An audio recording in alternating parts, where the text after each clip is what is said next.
Salut à tous, on se retrouve aujourd'hui pour la vidéo numéro 39 et je vais vous parler aujourd'hui de la fonction paramétrage de Recordbox.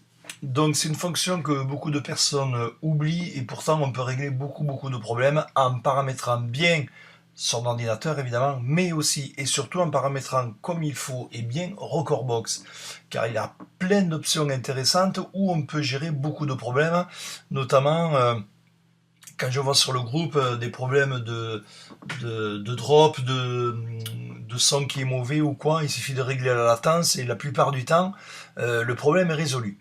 Donc, on va faire un tour très rapide des fonctions essentielles des paramétrages. Après, c'est à vous de fouiller, de faire des tests. Voilà. Donc, Recordbox. La fonction paramètre, elle est où? Donc, elle est dans cette petite roue crantée. On clique là-dedans. Vous avez préférence. En fait, c'est paramètres. Vous cliquez dessus. Alors, on va aller faire très vite le tour. On commence. Langue français, normal. Donc, je suis dans tout ce qui est paramétrage affichage. Police, petite ou grande taille. Donc, ceux qui ont des mauvaises vues ou ceux qui ont un petit écran, vous voyez, hop, là j'agrandis la police. Espace entre les lignes, j'agrandis. Et l'illustration, bon, moi je m'en sers pas, mais vous pouvez agrandir les illustrations. Voyez, vous le voyez en direct.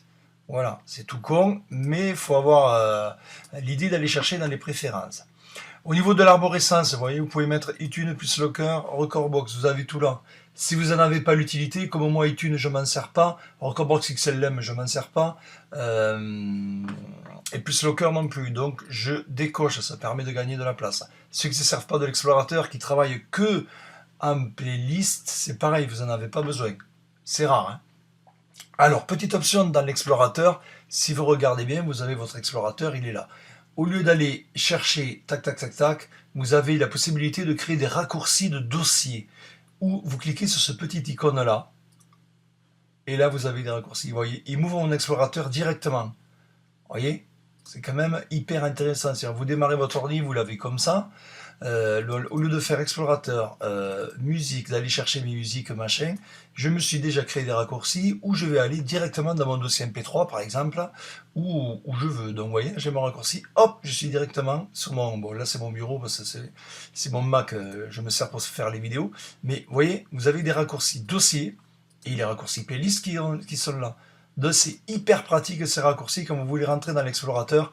Vous allez directement dans votre dossier MP3 et c'est un gain de temps très utile. Voilà, petite parenthèse. Alors, explorateur, on y est. Palette de liste de lecture, c'est quoi? Vous avez les listes ici. Vous voyez, si je décoche, hop, vous l'avez plus. J'en ai déjà parlé de cette option, notamment pour afficher la tag list. Mais la tag list, elle est dans cette liste de lecture. Vous l'avez ici, tag, la liste dessinée. Voilà, là vous avez votre tag list. Bon, moi là j'ai rien, mais c'est normal. Vous voyez, donc palette liste de lecture, c'est tout ça. C'est quoi? C'est des raccourcis pour des favoris des playlists en fait. Vous voyez, là j'ai ma top 40 et tout. Comment on rajoute? Là il n'y a rien. Là il n'y a rien. Comment on rajoute? Tout simplement, si je veux le février, je fais glisser dessus.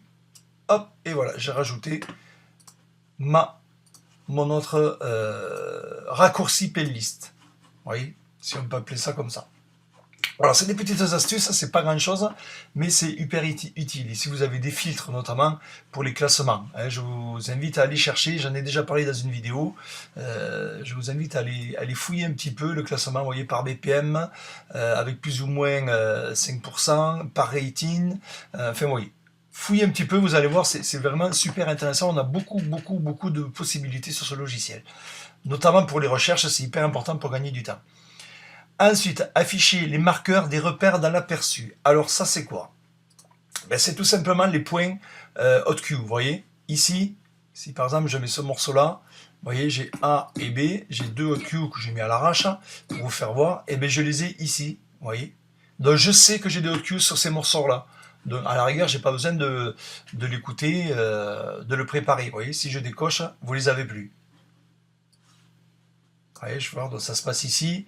Je recoche, vous l'avez. Je décoche, vous l'avez plus. Vous voyez, donc intéressant de le laisser.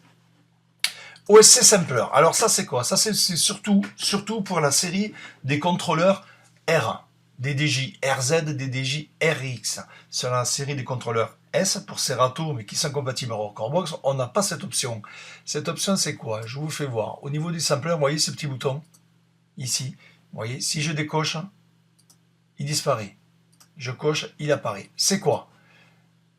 Hop, l'OSC Sampler, vous voyez, c'est cette espèce de machine qui est donc, je vous fais voir, sur les séries R. Vous les avez ici.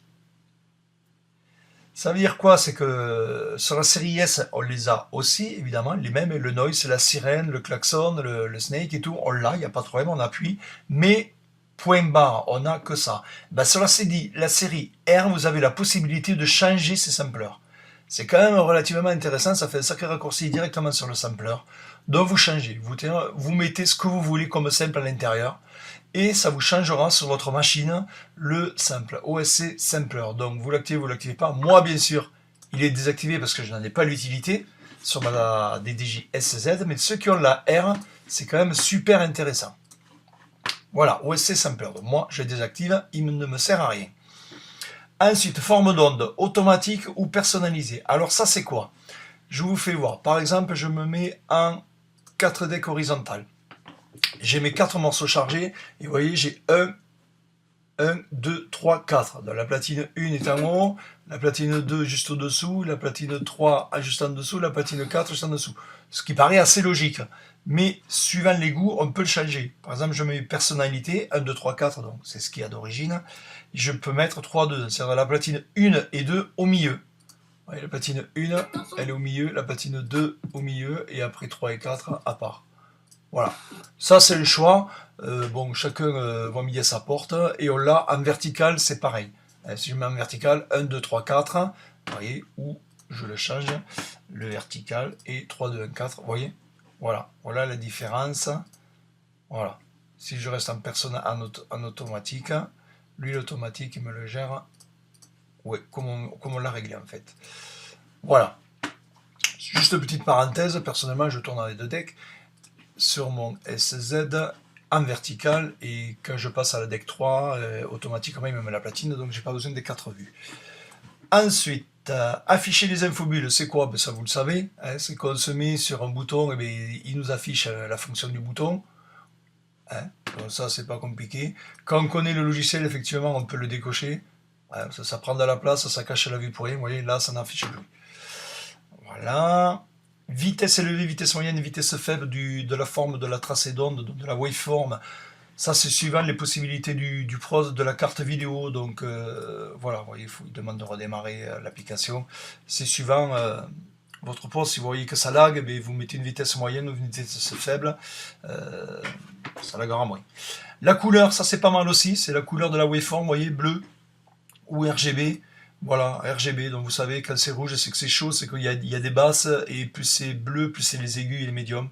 Voilà, donc, bon, moi je travaille en RGB, c'est toujours pareil, tout ça c'est préférence. Demi-forme d'onde, ça c'est la waveform, vous voyez. Soit la petite, hein, soit elle est à moitié, donc on voit bien la différence du son entre les basses, les médiums et les aigus, soit vous mettez en forme d'onde complète, vous voyez, là, il y a le haut et le bas, ou demi. Ouais, pareil, moi j'aime bien travailler en forme d'onde complète, j'ai un meilleur visuel pour moi. Hein. Chacun c'est que